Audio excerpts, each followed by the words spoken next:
Everyone, net care का producer यहाँ पर फिर से स्वागत है। आज हम लोग चर्चा करने वाले हैं vulva formation in C elegans. C elegans का पूरा नाम होता है सिनोरैब्डाइटिस एलिगेंस। ओके, तो हम आपको यहाँ पे बता दें कि चूंकि हम लोग जिस बात वाल्वा फॉर्मेशन की करने जा रहे हैं वो जक्स्टाक्राइन सिग्नलिन का सबसे बेस्ट एग्जांपल है। जब भी जक्स्टाक्राइन सिग्नलिन की बात आती है तो vulva formation as a example दिया जाता है। लेकिन सबसे जरूरी ये चीज समझना है कि वाल्वा फॉर्मेशन होता कैसे है इन सी एलिगेंस। वाल्वा का क्या काम है इन सी एलिगेंस। तो सबसे पहले हम लोग जैसे हमने बताया कि ये जक्स्टाक्राइन सिग्नलिन का सबसे बेस्ट एग्जांपल है, तो ये जानना जरूरी है कि ये जक्स्टाक्राइन सिग्नलिन होता क्या है। तो ब्रीफ इंट्रोडक्शन हम आपको दे देते हैं कि सिग्नलिन की बात जब भी आती है तो हम लोग तीन तरह के सिग्नलिन की बात करते हैं बेसिकली नॉर्मल तौर पे: ऑटोक्राइन, पैराक्राइन, इंडोक्राइन और जक्स्टाक्राइन। ऑटोक्राइन में क्या होता है कि कोई सेल्स कोई सिग्नलिन मॉलिक्यूल रिलीज करता है और वो उसी के अगेंस्ट रिस्पॉन्ड भी करता है। जैसा कि हम लोग नॉर्मली सिग्नलिंग में देखते हैं कि एक इंड्यूसर होता है और दूसरा रिस्पॉन्डर होता है। इंड्यूसर क्या करता है कि कोई सिग्नलिन मॉलिक्यूल जो है वो रिलीज करता है और रिस्पॉन्डर जो होता है इस सिग्नलिन के अगेंस्ट या उसके अकॉर्डिंग कॉम्पिटेंट होता है।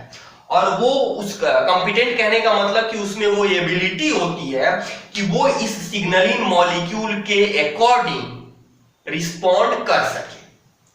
ठीक है, तो कि ये मान लीजिए कि ऑटोक्राइन सिग्नलिन में क्या होता है कि इंड्यूसर और रिस्पॉन्डर एक ही सेल्स होता है।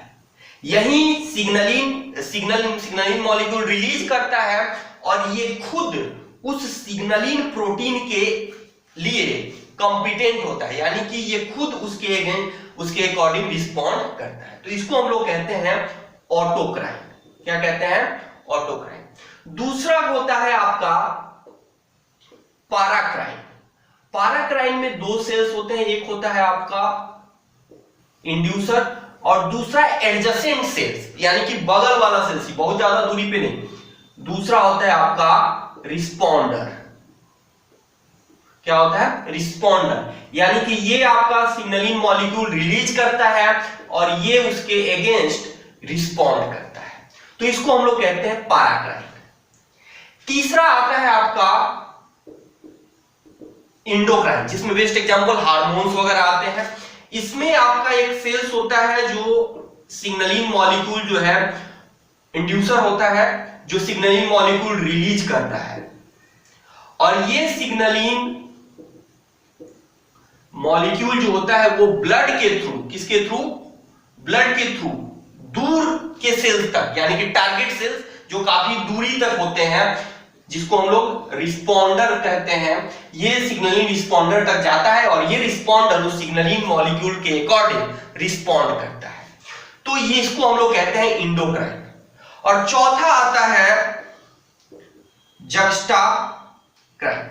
जक्स्टाक्राइन में दो सेल्स जो होते हैं, रिस्पॉन्डर और इंड्यूसर और रिस्पॉन्डर, दोनों आसपास ही होते हैं और इनमें इंड्यूसर प्रोटीन और रिस्पॉन्डर का रिसेप्टर दोनों अपने अपने सेल्स के सेल मेम्ब्रेन से जुड़े रहते हैं। यहां पे इंड्यूसर का जो सिग्नलिन मॉलिक्यूल है वो भी अपने मेम्ब्रेन से जुड़ा हुआ है और रिस्पॉन्डर का जो रिसेप्टर मॉलिक्यूल है, रिसेप्टर प्रोटीन है, वो भी अपने मेम्ब्रेन से जुड़ा होता है।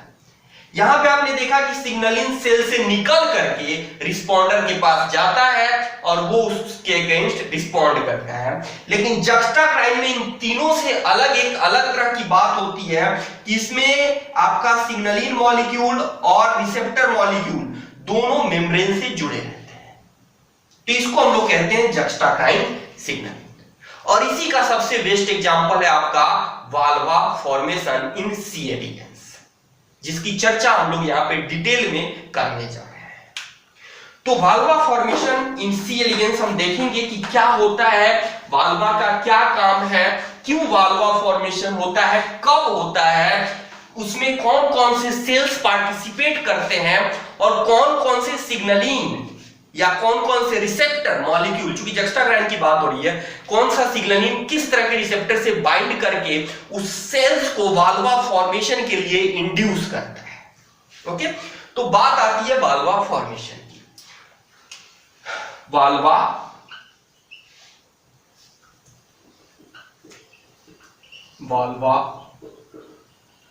Formation in C elegans. Okay, vulva formation in C elegans. ठीक है, तो हम आपको बता दें कि सी एलिगेंस यानी कि सिनोरैबिडाइटिस एलिगेंस एक तरह का निमेटोड है। ओके, और ये निमेटोड जो है वो हर्मोफ्रोडाइट होता है। क्या होता है? हर्मोफ्रोडाइट होता है। हर्मोफ्रोडाइट जो होता है यानी कि इसमें स्पर्म भी होता है और आपका गोनैड भी होता है। स्पर्म भी होता है और गोनैड भी होता है। अब यहां पे हम आपको बता दें, ये आप फिगर के द्वारा समझ सकते हैं कि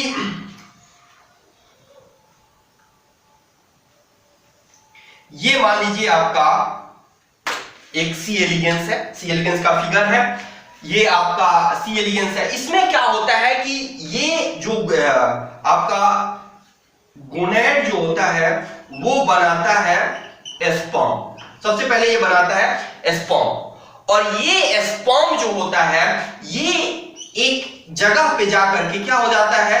स्टोर हो जाता है। इसके बाद इसमें ओवरी का फॉर्मेशन स्टार्ट होता है। ओवरी क्या बनाती है? एग बनाती है। ओवरी बनाती है एग। अब ये एग इस स्टोर्ड स्पर्म के पास एक्युमुलेट होता है। ठीक है, पहले इसने स्पर्म बनाया, स्पर्म के बाद स्पर्म बना, स्टोर हो गया। उसके बाद आपके सी एलिगेंस में ओवरीज का डेवलपमेंट होता है। ये ओवरीज क्या बनाती है? एग बनाती है, और ये एग जहां स्पर्म स्टोर हुआ था वहां पे एक्युमुलेट होता है। ओके, एक्युमुलेट होने के बाद यहां पे स्पर्म और एग का क्या होता है? फर्टिलाइजेशन होता है, यानी कि एग स्पर्म के द्वारा फर्टिलाइज होता है और फाइनली जाइगोट बनता है। बनने वाला जाइगोट जो है अब इन फॉर्म ऑफ लार्वा, वो किसके द्वारा? अब ये फर्टिलाइजेशन हुआ, ये क्या बना? लार्वा बना। ये लार्वा आप यहां पे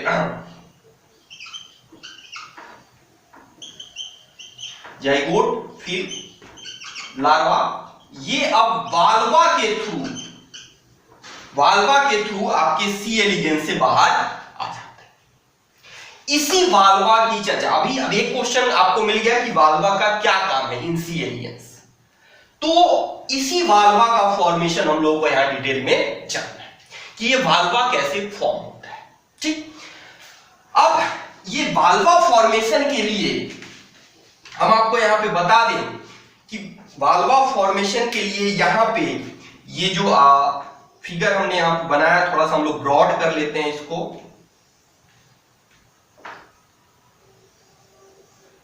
ओके, यहां पे ये आपका गोनैड हो गया। ओके, यहां पे 6 सेल्स होते हैं, 3, 4, 5 और 6। ये 6 तरह के सेल्स होते हैं जो स्पेशलाइज्ड होते हैं for the formation of vulva in C elegance.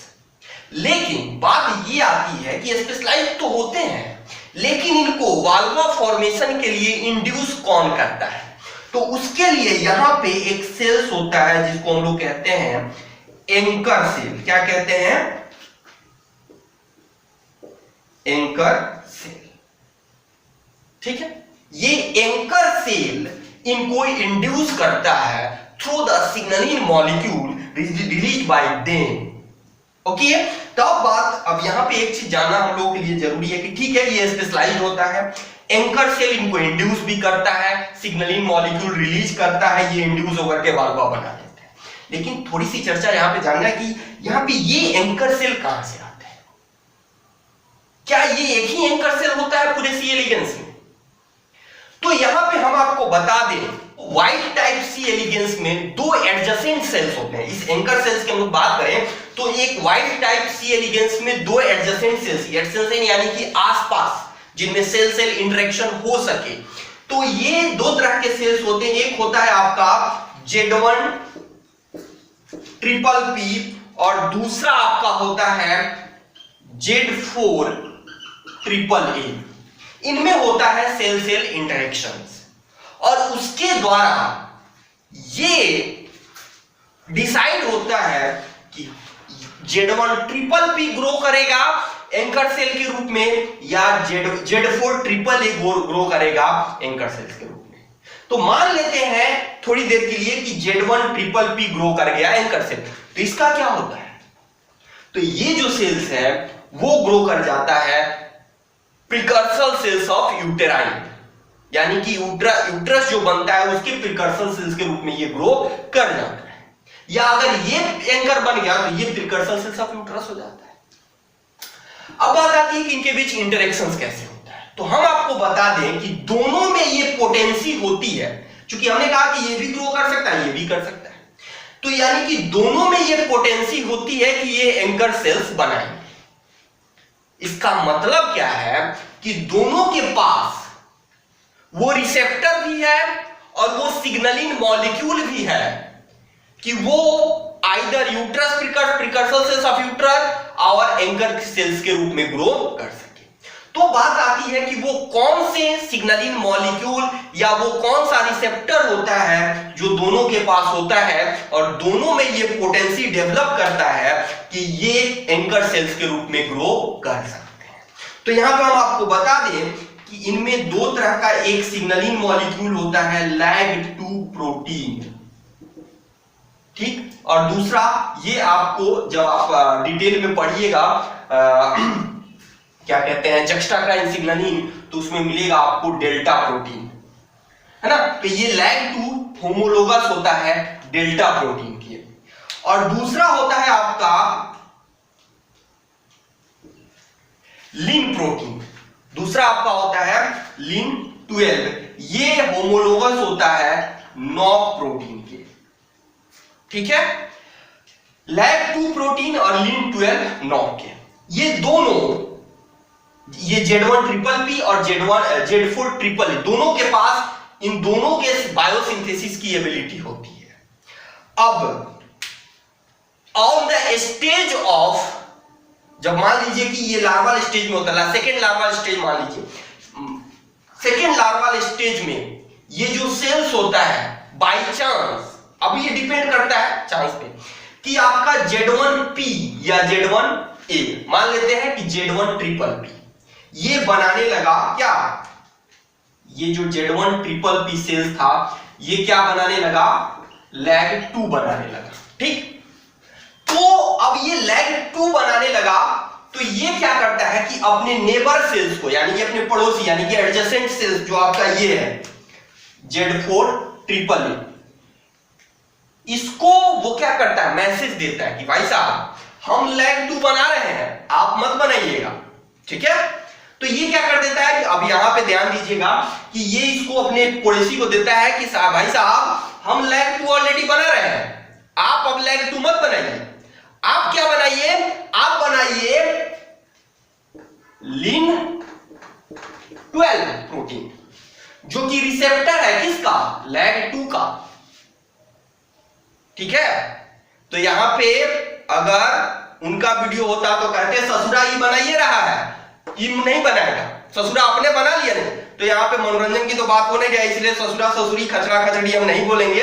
हम यहाँ पे ये बोलेंगे कि ये कहता है कि भाई साहब हम LAG2 बना रहे हैं, आप मत बनाइए, आप वो चीज बनाइए जिससे ये LAG2 जाकर के बाइंड हो जाए और हम दोनों का काम हो जाए।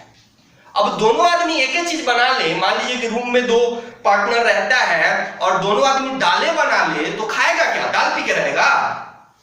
तो एक दाल और एक चावल, दोनों को दाल चावल बनाने आता है और दोनों कहेगा कि ना हम आज दालें बनाए, तो खाएगा क्या। दोनों कहेगा ना आज हम चावलें बनाए, तो खाएगा क्या। चावल सुखा खाना पड़ेगा। तो बात तब ना बनेगी जब एक चावल बनाएगा दूसरा दाल बनाएगा। तो बात यहीं पे होती है कि एबिलिटी है दोनों के पास दोनों बनाने की। ये भी लैग 2 बना सकता है, लीन 12 बना सकता है, ये भी लैग 2 बना देता है, लैग 2 बना सकता है, लीन 12 बना सकता है। लेकिन बाय चांस ये इसने क्या किया कि लैग 2 बनाने लगा, तो जब ये लैग 2 इसके संपर्क में आता है तो इसको इंटरेक्ट करता है कि भाई साहब हम लैग 2 ऑलरेडी बना रहे हैं, आप मत बनाइए, आप क्या बनाइए, लीन 12 बनाइए ताकि हम दोनों का काम हो जाए। ठीक, तो ये लैग 2 को यहां पे सीज कर देता है और लीन 12 को प्रमोट कर देता है। कौन? लैग 2। लैग 2 अपने नेबरिंग सेल में लैग 2 के फॉर्मेशन को सीज कर देता है और लीन 12 के फॉर्मेशन को बढ़ा देता है। ठीक, अब ये लैग 2 इससे इंटरेक्ट करता है, ये रिसेप्टर है, हमने कहा कि नॉक प्रोटीन है। ठीक है, ये नॉक प्रोटीन है, रिसेप्टर है, इसको इंटरेक्ट करता है और ये इंटरेक्ट करके क्या करता है कि अब ये दोनों डिसाइड कर लेते हैं कि जो लैग 2 बना रहा था वो अब यूटेराइन प्रिकर्सर सेल्स के रूप में ग्रो कर जाएगा और जो लीन 12 बना रहा था वो आपको ग्रो करेगा एंकर सेल्स के रूप में। यानी कि जो लीन 12 यानी कि एंकर सेल्स के रूप में कौन ग्रो करेगा? जिसमें लैग 2 सीज है और लीन 2 एक्सप्रेस हो रहा है। तो यहां पे ये हम लोग अब जान गए कि एंकर सेल्स जो होता है वो लीन 12 डोमिनेंट होता है, यानी कि उसमें लीन 12 जो होता है वो एक्सप्रेस रहता है, लैग 2 जो होता है वो सीज रहता है अपने नेबर सेल्स के प्रभाव में। ठीक, अब बात आती है कि बाल्बा फॉर्मेशन। तो बाल्बा फॉर्मेशन के लिए हमने आपको बताया कि ये 6 सेल्स होते हैं जो कि बाल्बा बनाते हैं। अब यहां पे हम लोग थोड़ा सा एक फिगर ड्रॉ कर रहे हैं, आप थोड़ा ध्यान देंगे कि ये हो गया हम लोगों का एंकर सेल्स, ध्यान दीजिएगा, ये हो गया हम लोगों का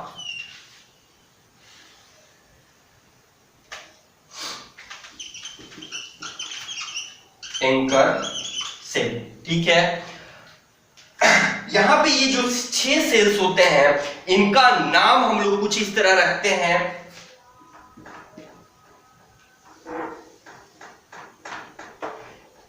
P6P, ठीक है, P7P, ठीक है, यहां पे हम लोग कर देते हैं इसको P5P, ठीक है,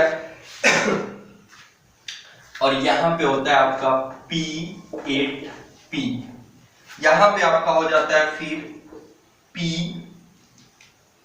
P4P और P3P, P4P और P3P, ठीक है।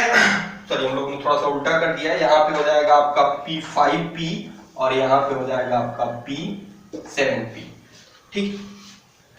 अब थोड़ा सा हम लोग अगर कॉमन सेंस भी लगाएं, P5P, तो थोड़ा सा हम लोग कॉमन सेंस भी लगाएं तो ये ध्यान दे सकते हैं कि यहां से जो सिग्नलिंग मॉलिक्यूल रिलीज होगा वो सब उसका कंसंट्रेशन सबसे ज्यादा इसके पास होगा जो आपका P6P है। जैसे जैसे इसकी दूरी बढ़ती जाएगी उसका कंसंट्रेशन क्या होता जाएगा? कम होता जाएगा, ठीक है। तो ये जो एंकर सेल्स होता है ये रिलीज करता है Lin3 नामक सिग्नलिन। क्या करता है? Lin3 नाम का सिग्नलिन मॉलिक्यूल जो है वो रिलीज करता है, ठीक है। ये Lin3 का कंसंट्रेशन जिस सेल्स के पास ज्यादा होता है वो बनाता है सेंट्रल वाल्वा, और ये दोनों बना देते हैं, इनके पास इसका कंसंट्रेशन लो होता है और यहां पे हाई होता है, यहां भी आपका लो होता है, तो ये बनाता है लैटरल वाल्वा, ये भी बनाता है लैटरल वाल्वा, ठीक है। तो P6P के पास इसका कंसंट्रेशन सबसे ज्यादा होता है और इन दोनों के पास सबसे कम मतलब लो होता है, लेटरल वाल्वा बना देता है। और ये दो सेल्स इधर एकदम अलग दिख रहे हैं, इनके पास लीन3 पहुंचता ही नहीं है, यानी कि इनके पास कोई कंसंट्रेशन नहीं होता लीन3 का। तो ये दोनों जो होते हैं ये बनाते हैं आपको हाइपोडर्मिस। ये भी यहां भी नहीं पहुंचता, ये भी बना लेता है आपका हाइपोडर्मिस। ठीक है, यानी कि यहां पे लीन3 जो होता है एब्सेंट होता है, यहां भी आपका लीन3 जो होता है वो एब्सेंट होता है। ठीक है, तो लीन3 के कंसंट्रेशन के अकॉर्डिंग ये 6 सेल्स जो होते हैं इनका फेट डिसाइड हो जाता है, यानी कि कौन सा सेल्स क्या बनाएगा ये डिसाइड हो जाता है अकॉर्डिंग टू लीन3। अकॉर्डिंग टू लीन3 सीक्रेटेड बाय आपको anchor cells, secreted by anchor cells. अब बात आती है कि लीन3 का रिसेप्टर इनमें क्या होता है। तो लीन3 का रिसेप्टर जो होता है इनमें होता है, लीन3 जो होता है लेट, यहां पे हम आपको बता दें ये जो लीन3 होता है ये इनमें एक रिसेप्टर होता है जिसको हम लोग कहते हैं लेट 23। ठीक है, इसको हम लोग मिटा देते हैं। ये जो लीन3 होता है ये इन सेल्स पर उपस्थित लेट 23 नामक रिसेप्टर से जाकर के बाइंड करता है। ठीक है, रिसेप्टर से जाकर के बाइंड करता है। ये रिसेप्टर टाइरोसिन काइनेज, आपने पढ़ा होगा, हम लोग जानते हैं कि रिसेप्टर टाइरोसिन काइनेज टाइप का रिसेप्टर होता है। ठीक है, ये रिसेप्टर टाइरोसिन काइनेज एक कैस्केड, जैसे ही आपका लीन3 इस लेट 23 से जाकर के बाइंड होता है, इस रिसेप्टर टाइरोसिन काइनेज के थ्रू एक कैस्केड रिएक्शन शुरू होता है और वो कैस्केड रिएक्शन ये कैस्केड रिएक्शन जो है, अब यहां पे हम आपको बता दें कि लीन31 को एक्टिवेट करता है। ठीक है, ये लीन31 को एक्टिवेट करता है और ये लीन31 जो है इनके वाल्वा फॉर्मेशन के फेट को डिसाइड करता है कि ये लीन21 जो है वाल्वा बनाएगा, ये इनमें डिसाइड हो जाता है। लेकिन बात आती है कि लीन31 जो है इसमें भी बनेगा, इसमें भी बनेगा और इसमें भी बनेगा, तीनों में बनेगा। तीनों से ये बन जाएगा कि वाल्वा फॉर्मेशन होगा। तो हो सकता है कि तीनों सेंट्रल वाल्वा बना दें, फिर लेटरल वाल्वा कैसे बनेगा, क्योंकि लीन31 तो तीनों में बन रहा है। तो यहां पे क्या होता है कि अब P6P जैसे ही सेंट्रल वाल्वा का फेट इसमें डिसाइड होता है, ये कहता है कि बाप रे, अब तो हम बना रहे हैं सेंट्रल वाल्वा, बगलों वाला मत बना ले। तो वो क्या करता है कि यहां से एक दूसरा सिग्नलिंग मॉलिक्यूल रिलीज करता है और यहां पे उपस्थित इन दोनों सेल्स पे उपस्थित ये सिग्नलिंग मॉलिक्यूल यहां दोनों सेल्स पे उपस्थित लीन12 से जाकर के बाइंड करते हैं। ठीक है, तो ये सेंट्रल जो वाल्वा का सेल्स है जो डिसाइड हुआ है वो ये सिग्नलिंग मॉलिक्यूल रिलीज करता है जो लीन12 से जाकर के बाइंड होता है और ये लीन12 जैसे ही जाकर के इससे बाइंड होता है, जैसे ही जाकर के इससे बाइंड होता है, ये आपको क्या करता है, ये यहां पे ये इसके सेंट्रल वाल्वा का लाइनेज जो होता है उसको डिस्ट्रॉय कर देता है, मतलब बंद कर देता है और यहां पे ये इसको प्रमोट करता है for the formation of lateral वाल्वा। तो यहां पे ये जो सिग्नलिंग मॉलिक्यूल है, ये सिग्नलिंग मॉलिक्यूल इन दोनों पर यानी कि P5P और P7P पर उपस्थित लीन12 रिसेप्टर से बाइंड करता है। मॉलिक्यूल ये मान लीजिए कि यहां पे हम थोड़ा सा ड्रॉ कर देते हैं इसको, ये P6P से क्या निकला, एक सिग्नलिंग मॉलिक्यूल निकला जो P7P और P5P इस पे उपस्थित लिन 12 से जाकर के बाइंड किया। किससे बाइंड किया? ये दोनों रिसेप्टर क्या है? लिन 12 के हैं। ये लिन 12 है। तो जैसे ये बाइंड करता है, इसके अंदर एक माइक्रो आरएनए का फॉर्मेशन होता है, जिसको हम लोग कहते हैं MIR61। ठीक है। और ये माइक्रो आरएनए क्या करता है? माइक्रो आरएनए आपने जाना होगा कि जीन साइलेंसिंग का भी काम करता है। तो ये माइक्रो आरएनए इनमें जो सेंट्रल वाल्वा लाइनेज का जीन होता है उसको साइलेंस करता है और लैटरल वाल्वा के फॉर्मेशन को इंड्यूस करता है। तो जैसे हमने आपको क्या कहा कि जब इसको पता चल जाता है कि इसको जब ये सेंट्रल वाल्वा के रूप में डेवलप करने लगता है, तो ये ऑलरेडी सीक्रेट करने लगता है एक सिग्नलिंग जो P5P और P7P पर उपस्थित लिन 12 से बाइंड कर इनके सेंट्रल वाल्वा लाइनेज को कह सकते हैं कि एक तरह से रिप्रेस कर देता है और लेटरल वाल्वा फॉर्मेशन को इंड्यूस कर देता है। तो इस तरह से आपको सी एलिगेंस में वाल्वा का फॉर्मेशन होता है और वो आसानी से उस वाल्वा के द्वारा अपने अंदर बनने वाले जाइगोट को in the form of larva release कर देता है। तो अभी तक आपने ये समझ लिया, ये काफी इंपॉर्टेंट है आपके CSIR या ICMR के एग्जाम के लिए। गेट वगैरह में पूछा जाता है क्वेश्चन, DBT के एग्जाम में भी इससे क्वेश्चंस आते हैं। डेवलपमेंटल बायोलॉजी का सबसे अच्छा टॉपिक यहाँ पे ये है। तो आई थिंक आपने वीडियो को एंजॉय किया होगा। अगर आपको वीडियो अच्छा लगा हो तो चैनल को सब्सक्राइब करिएगा, वीडियो को लाइक करें, कमेंट कीजिएगा, अपने दोस्तों को भी शेयर कीजिएगा ताकि ये वीडियो जो है उससे लाभ उठा सके। और इस चैनल के साथ बने रहने के लिए बेल आइकन जरूर दबाइएगा ताकि अगली वीडियो का नोटिफिकेशन आप तक पहुंचा सके।